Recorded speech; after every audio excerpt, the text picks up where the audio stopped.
Buenas tardes, damas y caballeros, bienvenidas y bienvenidos a una nueva edición de Cautivos del Mal con dos grandes personajes. Vamos a tener a Cristina Higueras, dama del teatro, pero también de la literatura, del thriller. Thrillers muy actuales, muy pegados a cuestiones de la actualidad que a Cristina le preocupan mucho porque además de actriz es creadora.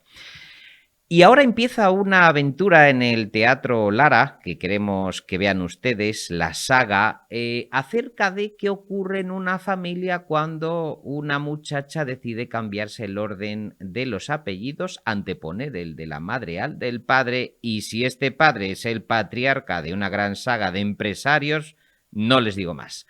Y después nuestro compañero del Independiente, Rafael Ordóñez, nos va a hablar de estos activistas del cambio climático que están atentando contra las pinacotecas de todo el mundo. Aquí recientemente en el Museo del Prado, pero en otros museos importantes que han recibido la visita de estos activistas y que, bueno, pues han arrojado esos cubos de pintura contra Van Gogh y tantos Goya, etcétera, etcétera. Vamos a hablar con él del libro Amor y Furia. Pero antes les traigo las novedades de la semana. En primer lugar, de la colección Wunderkammer de Christian Crusat, W.G. Sebald, En el corazón de Europa. Es un volumen muy sensible que trata de caracterizar a Europa por su naturaleza simple, múltiple, policéntrica, inestable, movediza, contradictoria, compleja y sobre todo el desorden de ese desastre tumultuoso que es Europa. Bueno, es una especie de me acuerdo de Europa, de este estupendo escritor de Christian Crusat, y en un momento yo creo que es un libro que viene bien porque la identidad europea pues está en entredicho y aquí aparece pues una reflexión muy lúcida acerca de nuestra identidad colectiva, las ruinas y reliquias de la vieja Europa, Austerlitz y sobre todo el legado de W.G. Sebald, uno de los escritores que más ha acreditado las contradicciones internas y los aberrantes desvaríos en los que ha incurrido la vieja Europa. Para los que amamos este continente, sin duda, un libro imprescindible, W.G. Sebald, En el corazón de Europa, la vieja Europa a los ojos del gran Sebald. Seguimos con más recomendaciones. Serge Latouche, trabajar menos, trabajar de otra manera o no trabajar en absoluto. Un libro de la colección fantástica que siempre les recomiendo del viejo topo, con esas tres promesas de la modernidad, ese trabajar menos pero ganando más gracias a la sociedad de la abundancia, ese trabajar menos y de forma agradable gracias a la civilización del ocio, o no trabajar en absoluto o casi gracias a las nuevas tecnologías. Bueno, pues él dice que son simples mentiras, que son un imposible y que el decrecimiento planetario postula, por el contrario, que se pueden ejecutar esas promesas consiguiendo que todo el mundo sí alcance esos objetivos, pero el problema es que los políticos no quieren. Los políticos, queridos amigos, ese eterno problema. Bueno, la abolición del salario, no trabajar en absoluto, constituye un embrión incondicional para que se permita vivir sin trabajar. En realidad, anunciada desde el comienzo del maquinismo, esta utopía de un mundo liberado del trabajo y de la llegada de una civilización del ocio ha sido profetizada, dice Serge Latouche, de una forma cada vez más rotunda y sobre todo con la llegada de la robotización y el desarrollo de la inteligencia artificial. Sin embargo, dice Latouche, lo que observamos es la expansión de lo que el antropólogo David Graeber denunció bajo el nombre de bullshit jobs, trabajos basura.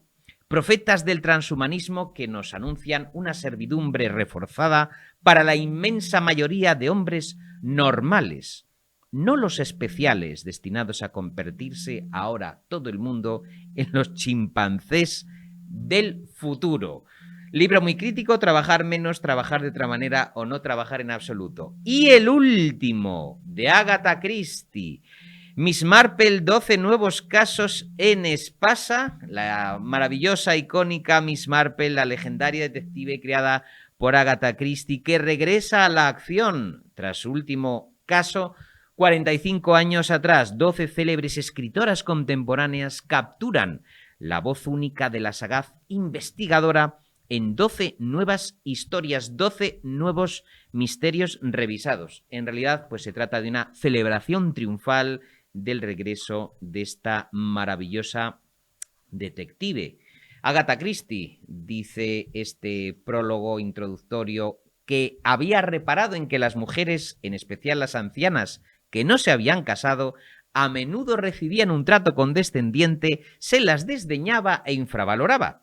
Pero la novelista más vendida del mundo sabía perfectamente que a esos puntales de sus comunidades casi no se les escapaba nada, que debajo de esas recatadas cofias de encaje podían esconderse unos cerebros inteligentísimos capaces de aventajar incluso a los detectives más granados de Scotland Yard. Relatos de Naomi Alderman, Leigh Bardugo, Alisa Cole, Lucy Foley, Ellie Griffiths, Natalie Hines, Jean Kwok, Val McDermott, Karen McManus, Dreda Said Mitchell, Kate Mosse y Ruth Ware en este 12 casos nuevos de Miss Marple revisada, la detective mayor de la edad madura y veterana creada por Agatha Christie. Nos vamos ya rápidamente al teatro y al thriller.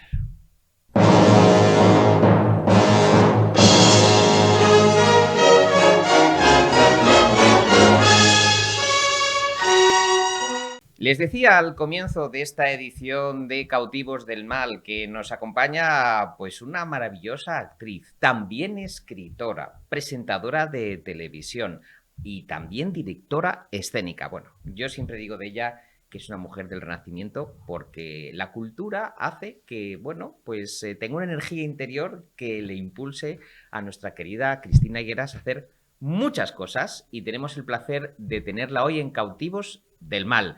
Cristina, bienvenida a Cautivos del Mal. Un placer, como siempre, David. Oye, qué ilusión porque quería yo traerte aquí a la televisión para que nuestros telespectadores sepan que Cristina Higueras no solo es uno de los rostros más conocidos del cine, del teatro, de la televisión, de los 80, de los 90, de los 2000, sino que ella tiene ya una trayectoria literaria muy interesante, el thriller, el noir, la investigación, volcada en la literatura, porque ella es una mujer que está muy sensibilizada con las cosas que ocurren en la sociedad y tiene la habilidad de transformarlas en literatura. Por eso vamos a empezar con Cristina Higueras hablando de Soy tu mirada en la esfera de los libros, que es un thriller que precisamente previene o nos abre los ojos acerca de, bueno, los más pequeños, las ventanas al exterior, que tienen en sus respectivos teléfonos móviles, las redes sociales, y que hay mucho depredador suelto. Cristina, un gran éxito con esta novela. Tú te estás afianzando como escritora, además, y eso pues es una gran alegría porque demuestra una vez más, que yo siempre lo digo, que el mundo artístico se va alimentando de literatura y se va alimentando de clásicos y te va conformando una manera de pensar y, en este caso, incluso de escribir. Sí, al final todo consiste en crear, ¿no? Porque me dicen, bueno, a veces me preguntan, ¿qué prefieres, tu faceta literaria, tu faceta como actriz? Tal. Y yo es que digo que prácticamente es lo mismo, porque al final todo se limita a crear personajes, crear historias, y eso es lo que a mí me gusta. Y he tenido la gran fortuna, pues, de poderme dedicar a ello toda mi vida, porque fundamentalmente porque el público o los lectores han respondido a mis propuestas, lógicamente, porque si no, no hubiera sido posible. Bueno, les decía que esta es la novela de la que vamos a hablar antes de pasar al teatro, que es Soy tu mirada, y en la esfera de los libros, con la voz de la propia Cristina Higueras, han preparado este book trailer. Vamos a verlo.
Bueno, importantísimo que sepáis que esta novela tiene además una apelación a los padres, a los mayores. Herramientas potentísimas estas que tenemos aquí en la mano, que dejamos en manos de los más pequeños y que, ojo, no sabemos quiénes nos están mirando y a quiénes pertenecen los ojos que nos están observando. Y una jueza, en este caso, se tiene que enfrentar a ese leviatán tremendo, a ese anonimato desconocido y tengan en cuenta criminal, ¿verdad? Sí, Soy tu mirada. Es un thriller atípico, como habrás podido comprobar, porque sus protagonistas no son policías ni detectives, sino que la protagonista principal es una jueza de instrucción, Nora Salinas, que trabaja en los juzgados de Plaza de Castilla de Madrid, y que en su vida empiezan a ocurrir misteriosos acontecimientos a partir de que anónimamente se mete en una aplicación de contactos y establece conexión con un misterioso personaje llamado Kairos, que también se conecta anónimamente. Y a partir de entonces van ocurriendo, no sucesos importantes, pero sí pequeñas cuestiones que le trastornan, ¿no? Y bastante inquietantes. Esta historia va entrelazada con una historia que se desarrolla a mediados de los años 90, contada en primera persona, y que bueno, pues estas dos historias se van entrelazando. Y fundamentalmente Soy tu mirada trata dos temas que a mí me preocupan y me inquietan. Uno de ellos es el bullying infantil, el acoso que sufren los niños, y cómo los primeros años de la vida de una persona, lo que le sucede a una persona en sus primeros años de su vida va a ser determinante durante el resto de ella. Y el otro tema es el poder que tienen las redes sociales y la tecnología para manipular la realidad e incluso falsificarla. Todo esto dentro de una historia negra, donde hay crímenes, donde hay giros en la trama, etc. Me gusta mucho especialmente Soy tu mirada, Cristina, porque lo he comentado con muchos amigos, con muchas amigas que han leído la novela. El lector se ha sentido identificado porque cuando uno comparte, y lo reflejas muy bien, ¿no?, a través de Nora Salinas, cuando uno comparte cosas de uno, cosas íntimas, bueno, sentimientos, cómo se encuentra, dónde se encuentra, qué es lo que hace, con alguien, Cristina, que cree conocer, pero que no es quien dice ser, porque el interfaz digital o la interfaz, olvidamos que es una membrana, que es un cristal y que a veces está opaco y que somos, Cristina, demasiado confiados y que no olvidemos, señoras y señores, que todos esos personajes con los que hablamos en las redes sociales, y Cristina lo dice muy bien, con una foto, puede ser una foto de un modelo o de Marlon Brando o de Marilyn Monroe o de quien sea, nos produce, y por eso me gusta mucho esta novela, el efecto de que somos sus amigos, de que podemos confiar en ellos cuando no los hemos tenido delante nunca. Eso es. Es verdad, yo creo que el problema de la tecnología es que ha ido muy deprisa. Nosotros, por lo menos mi generación, viene de un mundo totalmente analógico y de repente, no hace mucho, nos hemos tenido que ver obligados a desarrollarnos en el mundo digital, que es ahora con el que han nacido pues las últimas generaciones. Entonces, todavía yo creo que no estamos acostumbrados, ¿no? Ha ido tan deprisa, es como un poco anacrónico todo, ¿no? Nosotros, los seres humanos, vamos más despacio, necesitamos más tiempo que lo que la tecnología necesita. Entonces todavía yo creo que no nos hemos habituado del todo a esa forma de comunicarnos, que es totalmente diferente a la que estábamos acostumbrados hasta hace no mucho, ¿no? Esto es lo que genera, porque aplicamos a veces las reglas y las leyes que teníamos en el mundo, llamémoslo analógico, al mundo digital de ahora. Y son unas leyes y unas normas totalmente diferentes. Yo creo que ese es el problema fundamental.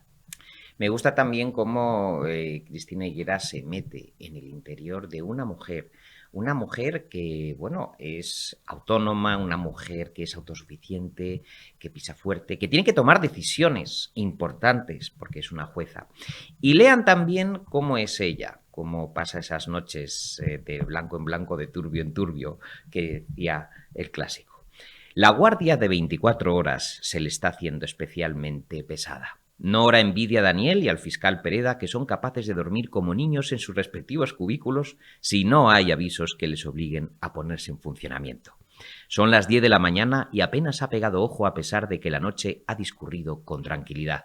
Hasta ahora no ha sido preciso ordenar un levantamiento de cadáver, autorizar una donación de órganos, desplazarse para estar presente en un registro, acudir a algún lugar en el que hubiera ocurrido un suceso con víctimas ni cualquier otra contingencia. Le quedan aún 11 horas en aquella estancia compuesta por despacho, dormitorio y cuarto de baño, con todo lo necesario para descansar, pero demasiado ruidosa debido al intenso tráfico de la calle Bravo Murillo.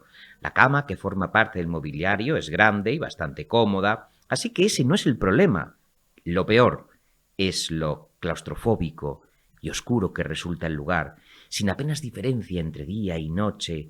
Tal es la penumbra que reina en el semisótano. Ha dejado el terminal sobre la mesilla. Y yo creo que uno de los puntos más fuertes de esta estupenda novela es que hacía tiempo que no leía cómo un personaje femenino era descrito en sus inquietudes, en sus ratos de soledad, en su necesidad de amar, en su vulnerabilidad, siendo, insisto, yo creo que Nora Salinas representa a una mujer liberal, autónoma, pero todavía con esos cabos sueltos que yo creo, Cristina, que el siglo XXI, el siglo de las nuevas tecnologías, tampoco nos satisface, ¿verdad?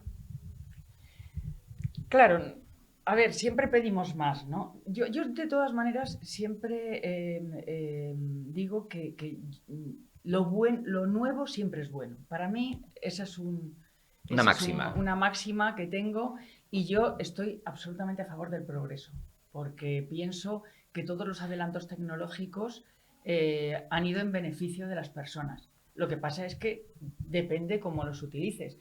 Es como si tienes un coche, pues tienes un coche maravilloso que es capaz de alcanzar 250 kilómetros por hora y lo pones en una autopista, pues a velocidad máxima y en sentido contrario, pues claro, es un arma peligrosísima, ¿no? Pero yo creo que las nuevas tecnologías, el progreso, la época que estamos viviendo, pienso que es fascinante y que hemos tenido el privilegio de vivir yo creo que en el mejor momento que ha tenido la humanidad desde que empezó.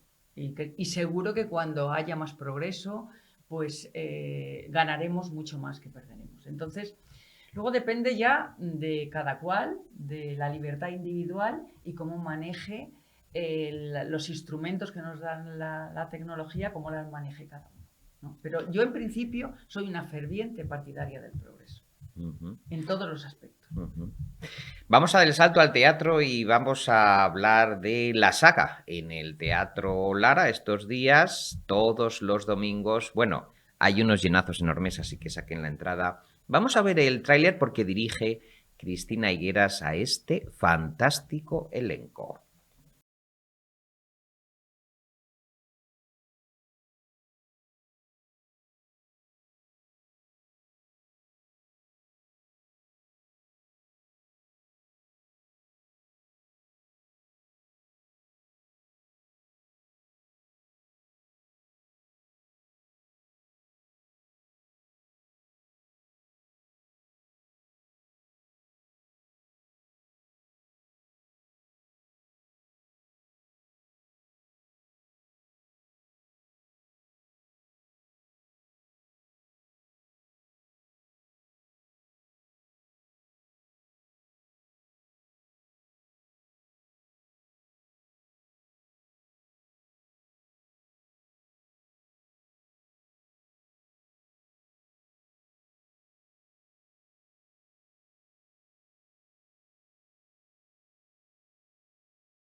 Cristina Higueras dirige a este estupendo elenco, ya lo han visto, Gonzalo Ramos, Aníbal Soto, que se sale, créanme, vayan a ver a Aníbal Soto, Laura Ledesma, también los tres magníficos, pero bueno, esto es una bomba porque tú te atreves con todo, te atreves con los retos de las nuevas tecnologías y las redes sociales. Y ahora, con el cambio del orden de los apellidos, bueno, pues una chica que quiere cambiarse su brezales y anticipar el de la mamá y se produce una catástrofe, ¿verdad? Eso es. Por cierto, te voy a contar una curiosidad. Yo, mi nombre artístico es Cristina Higueras, pero que es mi segundo apellido. Porque ¡Eres yo me llamo pionera! Cristina de la Asunción Higueras. Que ¡Eres pionera! Es un poco el tema que se trata, ¿no? Es autobiográfico. ¡Qué bueno! Claro que no. Es una casualidad. Es una canción. Mira, lo cierto es que yo tenía una asignatura pendiente, que era dirigir teatro. Porque yo he producido, como tú bien sabes, con mi compañía, con mi empresa Nueva Comedia durante casi 20 años, pero nunca Con un exitazo impresionante, todo hay que decirlo. Es verdad. Primero, bueno, he producido sola, me asocié también con Antoni Ferreño en un momento dado, luego con Fiorella Faltoyano y la verdad que nos fue fenomenal. Que yo le he tirado la caña, sepan ustedes, a Cristina Higueras, que sé que lo van a poner en los comentarios, para que en algún momento así como de ocio o semidescanso, pues vuelvan ella y Fiorella a la escena. Pero bueno, yo se lo he dejado caer ahí, ¿verdad? Ya se verá. Ya se verá.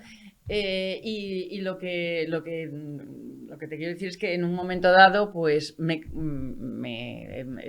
Encarna Rico, que es la productora, la cabeza de Fira Producciones, que es la productora de la saga, pues me hizo llegar este texto de Ramón Madaula, que ha sido un gran éxito en Cataluña, para hacerlo en el resto de España y dirigirlo, pues la versión castellana, que hemos cambiado el título, en catalán se llamaba Els Brugarols, aquí se llama La Saga, y bueno, hemos hecho una adaptación, digamos, ¿no?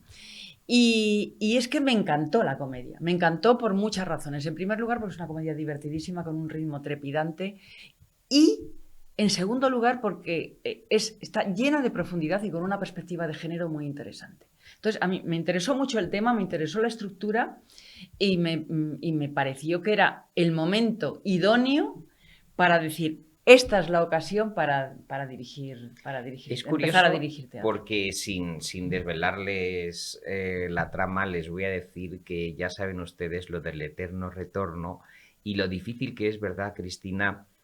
Poder escaparse de, bueno, costumbres milenarias sin ser un poco como sancionado por la historia, ¿no? Al final uno quiere innovar o quiere cambiar y la vida te pasa como un rodillo por encima, ¿no? Claro, porque en la obra todos los personajes tienen unos principios muy arraigados y muy claros. En teoría, claro.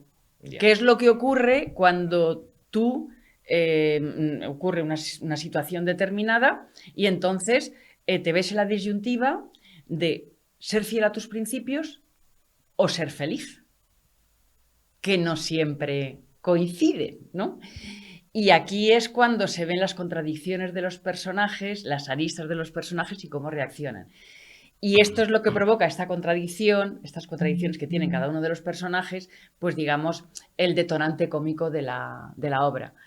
Pero que ya te digo que lo que más me gusta es porque que yo creo que el teatro no es que pueda, sino que debe compaginar el entretenimiento con hacernos pensar también y con llevarnos a la reflexión.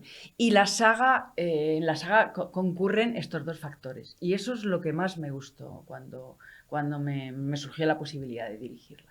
Sí, porque además es una obra que da que pensar al público, sobre todo en este momento de cambio social, un momento también donde el feminismo está en boca de todos, donde hay incluso varios feminismos que se disputan el 8 de marzo en distintas manifestaciones, distintas pancartas, y ya que es una obra que también aborda estos temas de la mujer, sí me gustaría preguntarte, tú que has vivido muchas etapas muy interesantes sociales y artísticas de nuestros últimos años, ¿cómo ves la división del feminismo ahora mismo en España cuando realmente pienso yo que lo que tendría que estar el feminismo es más unido que nunca y no dividido precisamente?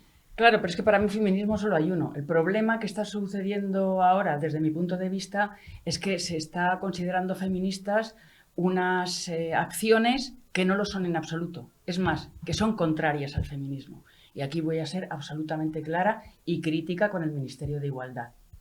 Ujú.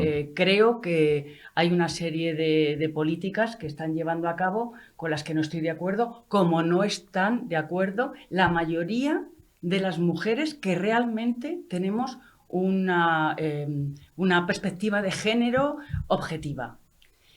Y yo ya te digo, o sea, el problema es que creo que feminismo solo hay uno. Lo que pasa es que se está dando por feminismo, por feministas, unas políticas que no lo son en absoluto. Y ya no me quiero extender más porque entonces tendríamos otro programa que tendríamos que hablar de otras cosas. Pero sí en un titular para nuestros telespectadores, ¿qué sería para Cristina Higueras ese feminismo por el que apostamos aquí, por el que tú apostas, por el que luchas? ¿El feminismo para ti qué es? Conseguir en la práctica la igualdad real entre hombres y mujeres, que todavía no está conseguida. Cuando eso se consiga, ya no hará falta el 8 de marzo. El problema es que sigue haciendo falta el 8 de marzo. ¿Por qué? Pues porque no se ha conseguido la igualdad real. Porque vamos muy poco a poco, porque decía Simone de Beauvoir que los derechos no se ceden, se conquistan. Entonces, hay una parte patriarcal de la sociedad, no solamente compuesta por hombres, sino también por mujeres, que ese es el problema, ¿no? Porque el opresor no tendría, otra frase también de Simone de Beauvoir, el opresor no tendría tanta fuerza si no contase con la complicidad de algunos de los oprimidos. Entonces, el problema es que hay una serie de privilegios que tiene una parte de la sociedad que no está dispuesta a ceder. Entonces, por eso las conquistas de las mujeres van tan lentas y no se consigue la igualdad real efectiva. Y eso que estamos en un país privilegiado en ese sentido. O sea, estamos en una almendrita donde, bueno, al menos teóricamente las mujeres tenemos los mismos derechos, pero vete a Irán, vete a Afganistán, vete... Es decir, es que hay que tener una visión global, ¿no? De la situación de la mujer en el mundo. Y Y es es esa.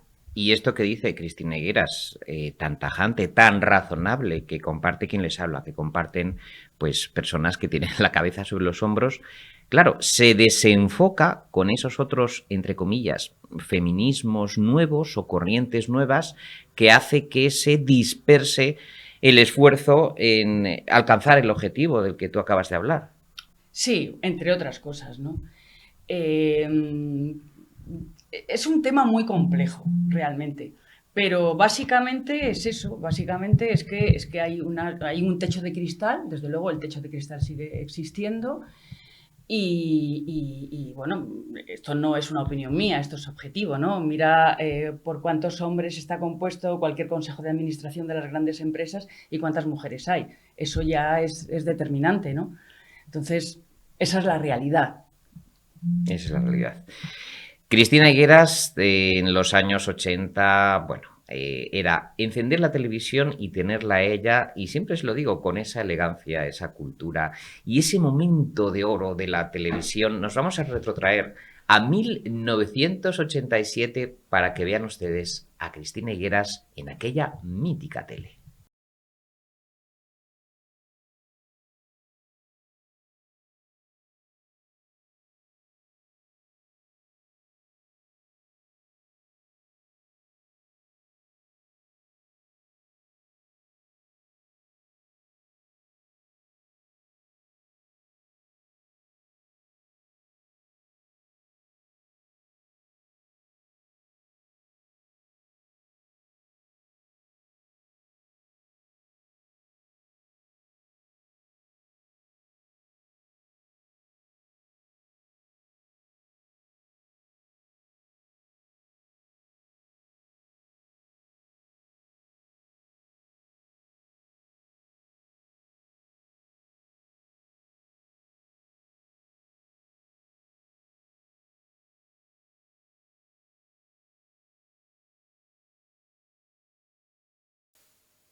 Bueno, era la despedida de 7 de 7. Hemos pillado ese fragmento porque esos programas en los que tú estabas yo qué sé, con la época de Guillermo Summers, la época del pop, la época de las libertades, que tú has vivido la movida madrileña, que has vivido esos teatros, esos cabarets, esos cafés, cómo había un maridaje entre, y te lo digo de verdad, los políticos que iban al teatro, los políticos que se quedan con vosotros, vosotros que teníais una presencia en la televisión, incluso en momentos mágicos como los que acabamos de ver, y uno siente, querida Cristina, cierta melancolía de ese nivelazo que tenía nuestra tele antes.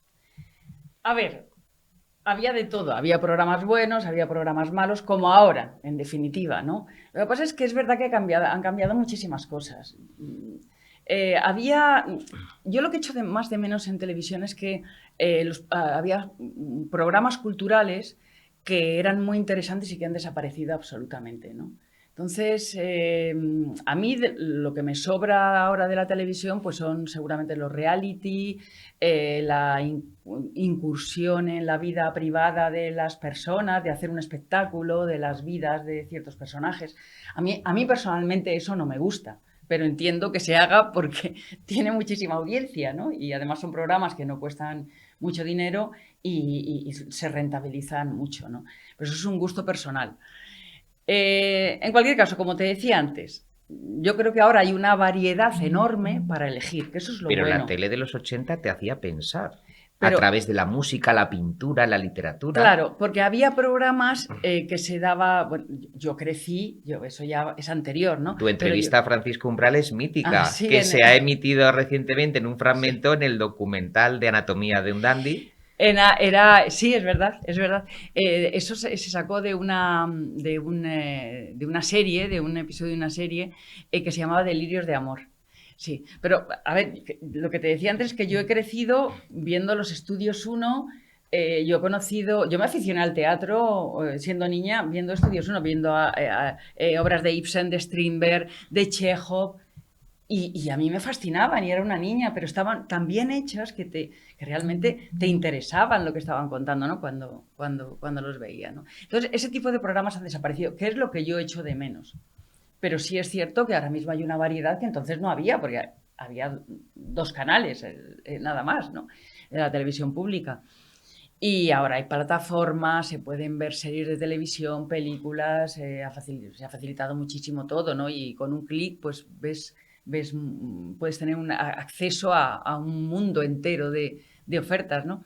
A veces la segunda cadena, o lo que ahora llaman la 2, antes se llamaba el UHF, Sí, es verdad. y ahora la segunda cadena nos sorprende a veces, como el otro día con esta obra de Álvaro Tato, que salía de Tana Sánchez Gijón, con Marta Poveda, de Las Pícaras, me pareció como una vuelta a aquella tele tan buena, de tanta calidad, ¿no? Acuérdate también de la serie Las Pícaras, con Victoria Vera y muchas O Los amigas que han gozos y pasado. las Los sombras, gozos y las que la están sombras. reponiendo ahora. El otro Maravilla, día ¿no? lo vi, Y ¿no? cuando, a pesar de que han pasado 40 años, uno se queda enganchado. Es que dice, pero qué calidad, por favor. Y ya puedes estar navegando por otros canales que de repente es que la mirada, Cristina, se te fija en esas producciones. Sí, eran grandes producciones y estaban muy bien hechas. Es verdad, estaban muy bien hechas, muy ágiles. Yo ahora ya te digo que he vuelto a ver los gozos y las sombras, la estoy siguiendo, haciendo zapping el otro día. Me encontré con ella y me pareció estupenda porque además está hecho con un ritmo y que te atrapa, como tú bien dices, te atrapa. Yo me quedé viendo los gozos y las sombras y eso que la había visto y por supuesto conozco la historia desde hace mucho, ¿no? Pero me atrapó y lo prefería a otras ofertas que tenía en televisión, ¿no? Y sí, ya te digo que yo es lo que echo de menos ahora mismo, ¿no? Entonces, porque fíjate, mi generación sabíamos perfectamente cuando cumplíamos 15 años quién era Ibsen, como te decía antes, quién era, pues eso, Gonzalo Torrente Ballester o los grandes autores teatrales y literarios, ¿no? Clásicos. Y ahora, pues las nuevas generaciones yo creo que es que desconocen toda esa información, ¿no? Y eso a mí me parece un poco grave, ¿no? Les decía que Cristina Higueras, además de protagonizar esa época dorada de la televisión de series, de entrevistas en profundidad. Recordamos la de Francisco Umbral, pero fíjate, Cristina, tú que también, es que además has sido un rostro muy conocido de una época de revistas maravillosas, de experimentación en el cómic, de malasaña. Tú has vivido todo ese mundo y ahora, en el año 2023, yo no sé si sería posible llegar a esas cotas de libertad que tú has vivido, de libertad de expresión, de libertad de movimientos. Incluso estoy pensando en una serie de televisión como Hermanos de Leche, que yo no sé si ahora con ese guión, esos planteamientos, pues igual ahora suscitaría alguna polémica o a alguien le pisaríamos el callo, que se ha vuelto la piel muy fina de esta España del siglo XXI. Sí, yo creo que vivimos en una sociedad mucho más conservadora que la sociedad de la movida de los 80, obviamente. Pero es verdad, no hay que olvidar una cosa. Es que cuando ahora ha pasado el tema del COVID, no, bueno, una pandemia y tal, es que mi generación ha vivido ya 2 pandemias. Claro, La primera fue el SIDA. claro. Que no olvides que el SIDA que ocurrió esa gran desgracia en los años 80, el SIDA cambió radicalmente las costumbres. Sí, Las sí. costumbres. Y Porque estigmatizó a y una parte de la estigmatizó a una sociedad. parte de la sociedad, etcétera. Y de eso yo creo que no nos hemos recuperado. Y a partir de entonces la sociedad se volvió muchísimo más conservadora. Pero no solamente en el aspecto sexual, en todos los aspectos. Verbal, ideológico, Efectivamente. de costumbres. Mm. Y vivimos, yo creo, yo lo digo a muchos invitados y coinciden en una especie como de neoconservadurismo insólito en un momento de plenitud democrática que uno dice, pero es una sociedad bipolar esta. ¿Cómo se puede ser esa convivencia de este neoconservadurismo terrorífico cuando todo el mundo tiene al alcance todos los contenidos de su teléfono móvil, contenidos mundiales? Sí, pues seguramente ahí voy a volver con el tema de la cultura, porque si tuviéramos esto que se dice, ¿no? Conoce la historia en profundidad, porque si no la conoces estás condenado a Condenado a repetirla. repetirla, sí. Entonces yo creo que ahora está pasando un poquito eso, ¿no? Que desconocemos, hay una gran incultura, que pienso que es una lacra enorme. Las nuevas generaciones, la educación que se da a las nuevas generaciones, creo que tiene muchas lagunas, sobre todo culturales e históricas, y eso sería fundamental, Sí, porque sí. gran parte de lo que está pasando es debido a la falta de perspectiva que tenemos histórica, seguramente. Ya les decía que es un gusto hablar con Cristina Higueras, muchísimo más que una gran actriz. Yo creo que es una de las voces más importantes que tenemos ahora de la cultura, como ella lo analiza, como ella lo dice. Y por eso tenemos aquí este libro, les recuerdo, Soy tu mirada en la esfera de los libros y en el teatro. Vayan a ver la saga al Teatro Lara los domingos a las 8:30. Aquí en el Teatro Lara de Madrid. Si están fuera, pues vénganse a Madrid, que ya está comunicadísimo con toda España. Cristina, un placer haberte tenido, muchísima suerte con todo y bueno, seguro como eres una cabecita efervescente, seguro que vas a estar en Cautivos del Mal, no tardando mucho. Pues muchísimas gracias a ti, David, un placer como siempre. Nosotros vamos a continuar y hablaba Cristina Higueras de la educación de las nuevas generaciones. Bueno, nuestro siguiente invitado, Rafa Ordóñez, entra de lleno en la actualidad. Ustedes han visto a unos jóvenes tirando cubos de pintura a obras magistrales, al canon de la pintura universal. Pues sí, sí, él lo cuenta todo. No se muevan.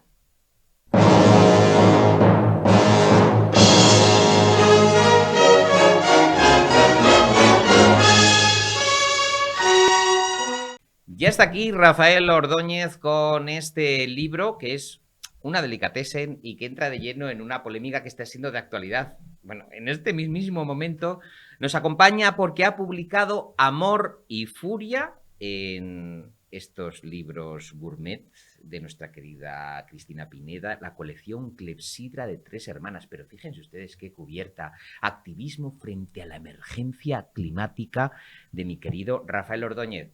Rafa, bienvenido a Cautivos del Mal. Oye, es que como buen periodista estás en el clavo. O sea, ha sido salir el libro y ya la tenemos liada con los jóvenes activistas. A ver, pero ¿qué está pasando con esta corriente? ¿Qué les han hecho a estos chicos las grandes pinacotecas del mundo? Bueno, pues es un poco lo que quiere responder el libro, ¿no? Un poco poner en el marco de lo que está ocurriendo en Europa principalmente en estos años en los que el activismo climático está muy activo y ha cambiado mucho, ha evolucionado mucho. Un poco recoge los momentos cumbre del activismo de estos dos últimos años, cuando los activistas tiran tomate a los girasoles del cuadro Van Gogh, que todo el mundo se llevó las manos a la cabeza, y un poco lo relaciono con cuál es el origen de ese tipo de activismo, que está en el origen propio de Greenpeace, que es la gran organización ecologista histórica, ¿no? Cuando con las lanchas interceptaba a esos barcos balleneros, ¿verdad? Exacto. Y ahí ya dijeron, podemos hacer lo mismo, pero en los grandes museos. ¿No te parece, Rafa? Bueno, tú por lo menos como buen periodista hablas mucho de activismo climático y sobre todo te mantienes en una posición de observador. ¿No crees que quizá esa derivada que, bueno, ataca contra esas grandes pinacotecas, ese canon de la pintura universal, está errando por ahí el tiro, que quizá el disparo podría ir en otro sentido? A ver, ellos están tomando, como activistas, están dando pasos muy arriesgados para defender una causa. Por ejemplo, Greenpeace nunca ha hecho estas cosas. Bueno, en una ocasión se metieron en un berenjenal sin querer con los dibujos estos mayas que se ven desde aztecas, perdona, que se ven desde el aire, y por ignorancia pura y dura pidieron sus disculpas, pagaron un multón muy grande, y eso fue hace mucho tiempo. Pero esto está a propósito. La intención de ellos no es atacar el arte, sino utilizar la importancia del arte como portavoz, como plataforma para lanzar su causa. Uh-huh. Cuando tiran el tomate a los girasoles de Van Gogh, están tirando a un cuadro que pertenece a una serie de Van Gogh que algunos han alcanzado los mayores precios de la historia del mercado del arte. Y claro, todo el mundo piensa que es un crimen, es un tal. Pero claro, tiene una trampa. Y es que son conscientes de que tienen un cristal, aunque corren mucho riesgo de dañar el cuadro, corren muchísimo riesgo de dañar el cuadro, son conscientes de que tiene un cristal y que lo protege. O sea, lo que hacen es hacer a la gente pensar que son unos criminales para que una vez que ya saben que no son unos criminales porque no han roto el cuadro, dicen, entonces, ¿por qué hacen esto? Y en esa explicación ellos tienen espacio para meter su mensaje. Lo que pasa, querido Rafa, como vamos a ver en estas imágenes que vamos a ir poniendo a continuación, la fina línea que separa un cristal de la superficie de una obra de arte es muy difusa y el riesgo, querido, es muy grande. No sé si la tragedia que se puede desencadenar compensa el mensaje de estos activistas. Claro, ellos no lo hacen, ellos no hacen los mismos cálculos que los hacemos nosotros, lógicamente. Su cálculo es llegar a causar el mayor impacto posible. El riesgo es muy alto, sin duda. Se les puede caer todas sus campañas, por así decirlo.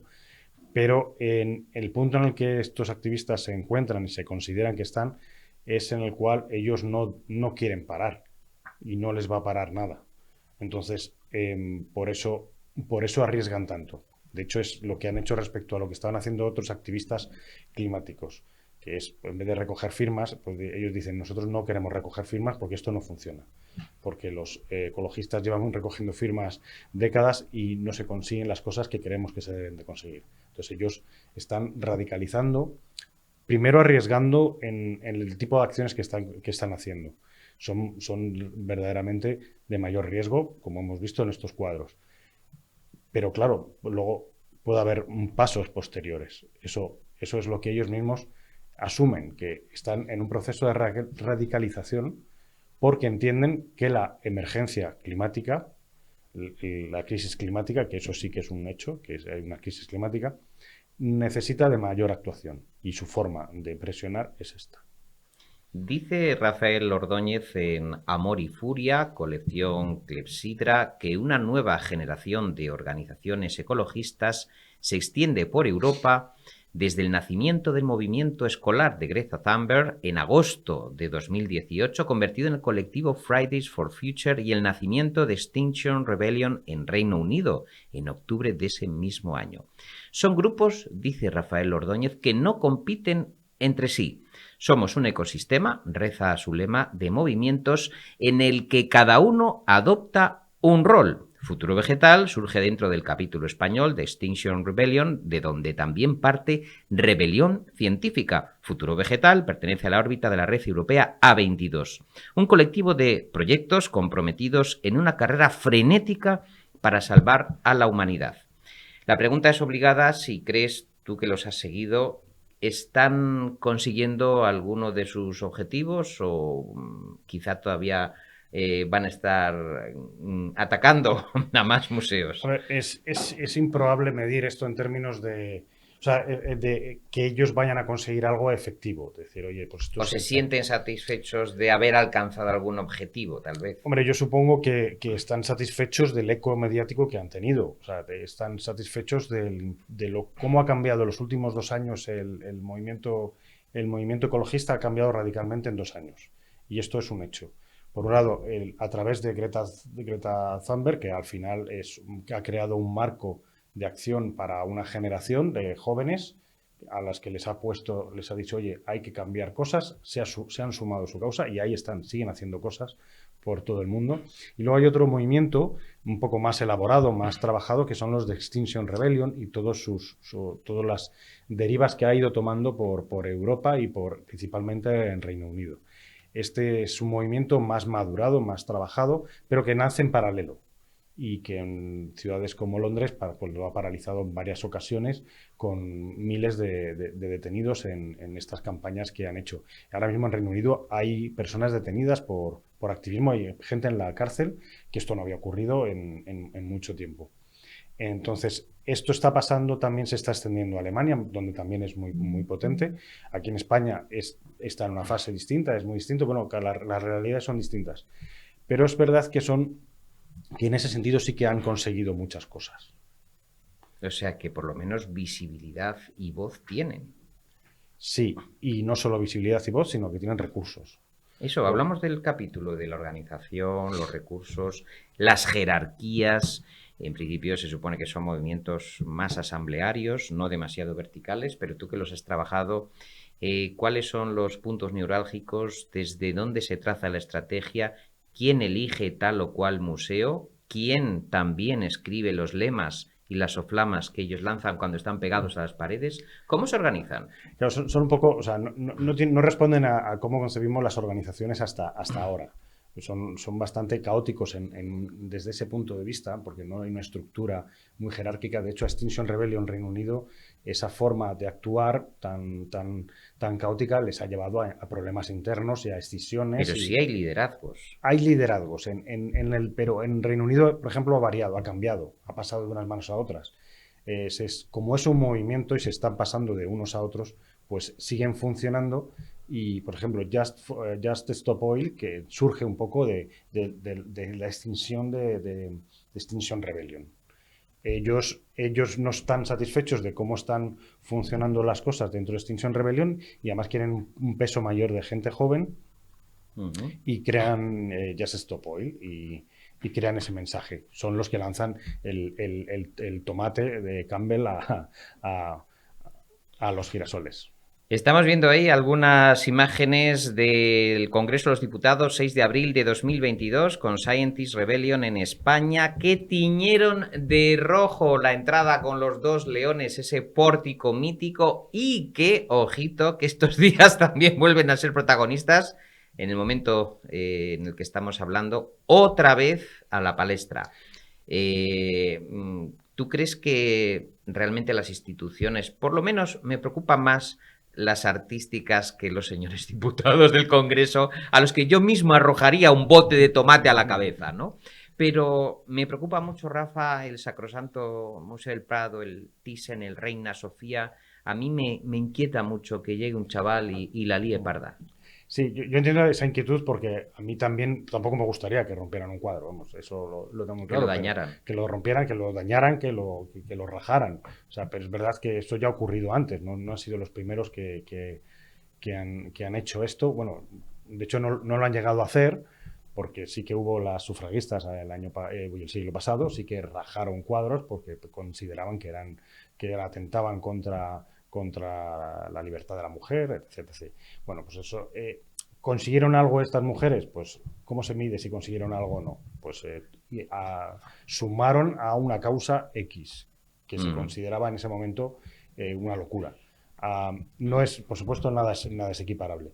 Ellos ahora están en el Congreso lanzando cosas al Congreso porque la fuente es el organismo del poder de España y donde se tienen que tomar las medidas para hacer algo contra el cambio climático.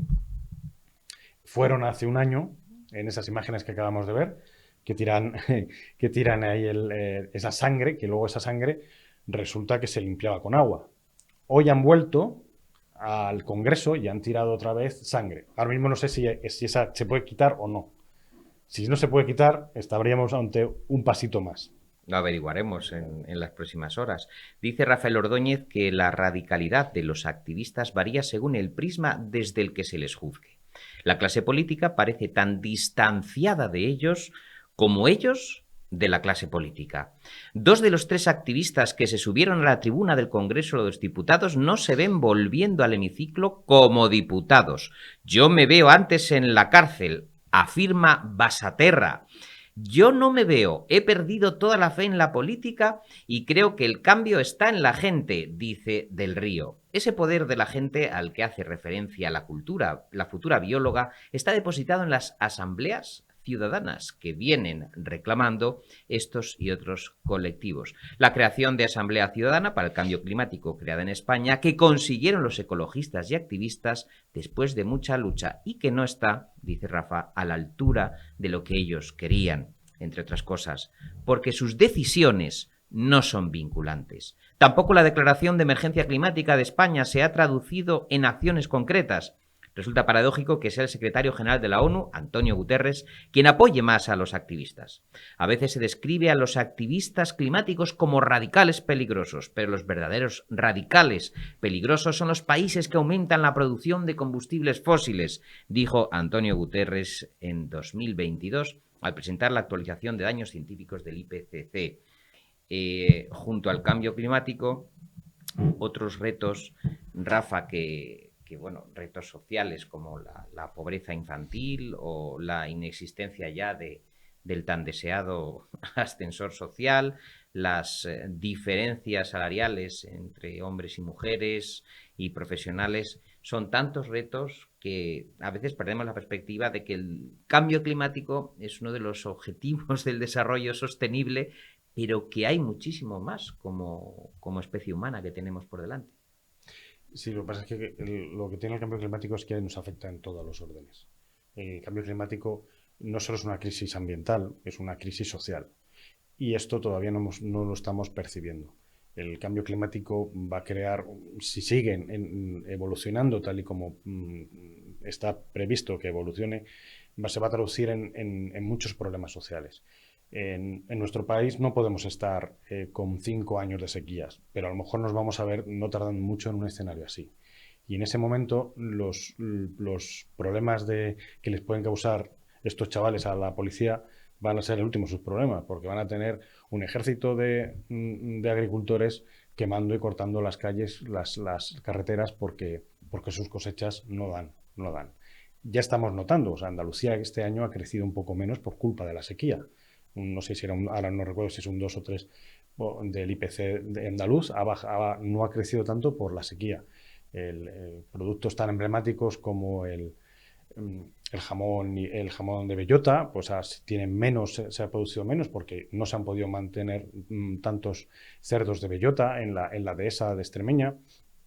La aceituna también ha perdido ha tenido mucha merma.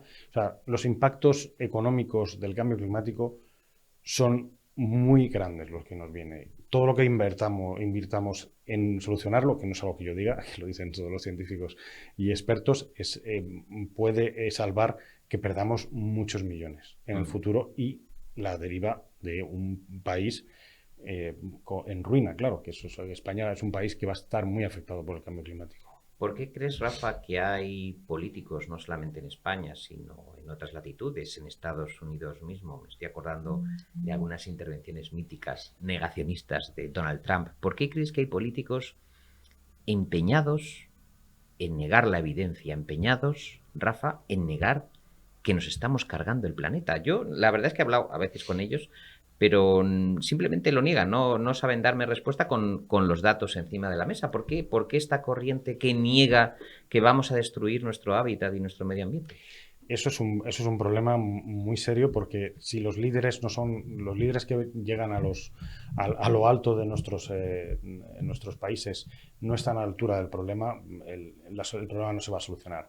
Personas como Bolsonaro y como Trump no han ayudado en nada, sobre todo cuando, por ejemplo, Bolsonaro tiene un lugar muy emblemático, es el Amazonas, cuya conservación es clave para la Pulmón limpieza del mundial, aire, es además. claro, del planeta. Sí, Digamos, sí. esto es una máquina que limpia el aire del planeta, y si eso va desapareciendo, pues va a estar todavía peor y los gases de efecto invernadero van a ser mayores. Está siendo muy dañino. En Europa no hemos tenido parte de este problema, pero menos. Europa está un poco más a la vanguardia de lo que es el cambio climático. Y un país que en particular lo ha hecho o ha sido el más serio en este aspecto es Reino Unido.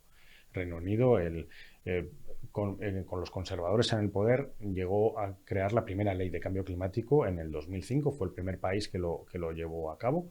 Lo hizo en colaboración con los laboristas. Esto es la forma de actuar, porque entre la izquierda y la derecha puede haber diferencias a la manera de abordar el cambio climático. Eso es evidente, como en todo, pero por lo menos se reconoce el problema y se aborda. Y eso es lo que hicieron en Inglaterra y en lo que han invertido muchos esfuerzos. A la vista de los hechos está que no toda la población está satisfecha con eso, pero tienen una clase política que apuesta en los dos lados, en la derecha y en la izquierda, por las soluciones del cambio climático. Rafael Ordóñez, ¿tú crees que las grandes corporaciones, los fabricantes de combustible, los fabricantes de piezas de teléfonos móviles que saquean las montañas de África y que dejan en un estado de malnutrición a las familias de sus trabajadores, ¿tú crees que las grandes cadenas mundiales que ostentan el poder van a consentir que algún político legisle contra su ambición destructiva y codiciosa? No les queda otra. De hecho, se está legislando, pero poco a poco. Las cumbres del clima, estas famosas que se celebró en Madrid, son, digamos, el aparato político que se ha creado a nivel mundial para dar solución al cambio climático. Este aparato político es imperfecto en muchas cosas, pero es lo que es el único que hay, no hay otro. No hay nada, no hay ningún árbitro en este partido. Se están tomando pasos y Europa, por ejemplo, está legislando, está cambiando, está forzando a que pues los coches eléctricos sean, a partir del 2040, ahora mismo no recuerdo la fecha exacta, sean todos eléctricos. Se está interviniendo en el mercado, se está empujando a las grandes corporaciones a hacerlo.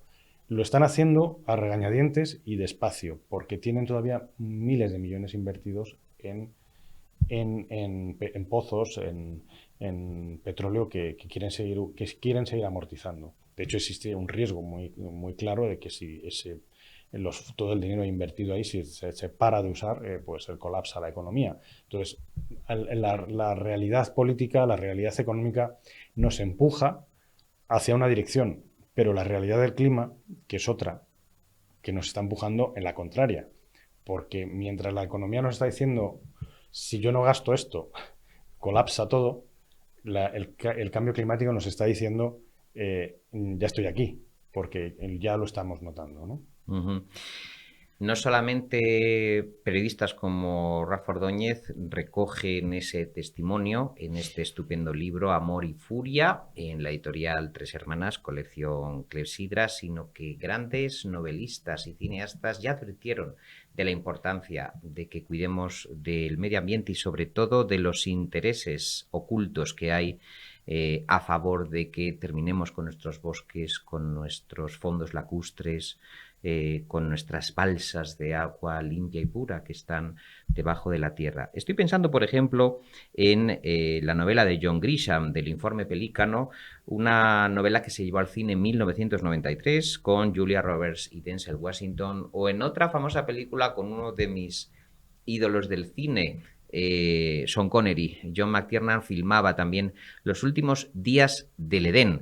Películas que en los 80, Rafa, y en los 90, sobre todo en los 90, empezaron a centrarse en que estas grandes corporaciones, estas grandes multinacionales, serían capaces de llevarse a periodistas como tú y como yo por delante si se atrevían a hurgar en los papeles que demostraban que estaban exterminando especies animales y acabando y talando los bosques y extrayendo todos los recursos minerales de la tierra. ¿Conoces o te has topado con algún caso de presiones de estas multinacionales sobre aquellos que estaban muy interesados en sacar a la luz este negocio de cómo esquilmar el planeta?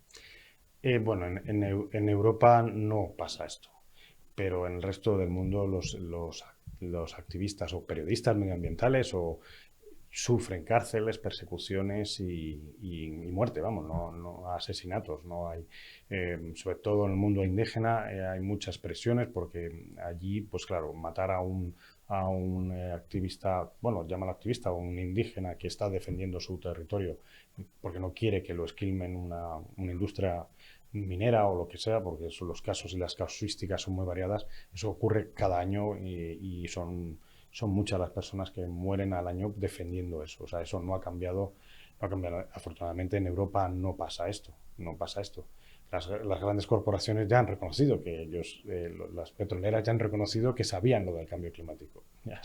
Eso ya está saldado. Otra cosa es que todavía no han pagado la factura. Eso es un juicio pendiente que, por ejemplo, está muy perseguido en Estados Unidos. Están persiguiendo a estas grandes corporaciones, por como pasó en su día con el tabaco, para que saquen la billetera y ayuden en la solución, poniendo dinero del que han ganado, pues cargándose el medio ambiente, siendo conscientes de ello, porque nosotros cogemos el coche, yo lo sigo cogiendo, pero a nosotros nos han creado este mundo con estas cosas. Nosotros no tenemos por qué sentir esa culpa. Por lo menos, como bien señala Rafa Ordóñez, la batalla del tabaco, que además inició contra Brown y Williamson, ese mítico programa de la CBS, 60 minutos, con Mike Wallace y Lowell Berman, que pusieron contra las cuerdas nada más y nada menos que a toda la industria tabacalera de los Estados Unidos.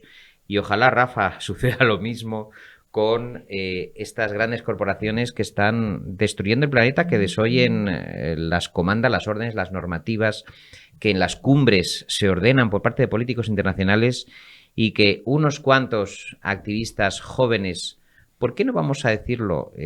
Bastante inconscientes con respecto a la importancia que tienen las grandes obras, pinacotecas mundiales. Yo les pediría que intentasen centrar su foco, dispararle a otra cosa, no sé, arrojar plátanos o tomates hacia otro lugar, pero no, por favor, ante Van Gogh o ante los Goya, ante la maja desnuda. No lo hagan. Yo se lo pido como un favor personal, y que intenten, ya digo, dispararle a otros objetos. Pero aquí lo importante es que estén al día con este Amor y Furia de Rafael Ordóñez, mi amigo, que ha sido un placer tenerte en Cautivos del Mal. Y como es un librito propio de la Feria del Libro, así finito, que se puede llevar aquí en la chaqueta y que se lee en un pispás, que está muy documentado y fotografiado, pues yo quiero y creo que va a ser un gran éxito. Muchas gracias. Muy bien, pues nosotros terminamos aquí nuestro Cautivos del Mal de este sábado. Siempre les aconsejo que lean, que vayan al teatro, que acudan a las pinacotecas, a los museos, que hagan justo lo opuesto a lo que hacen nuestros mandatarios políticos. Nos encontramos aquí en 7 días entre libros, entre amigos, en Cautivos del Mal. Pórtense bien.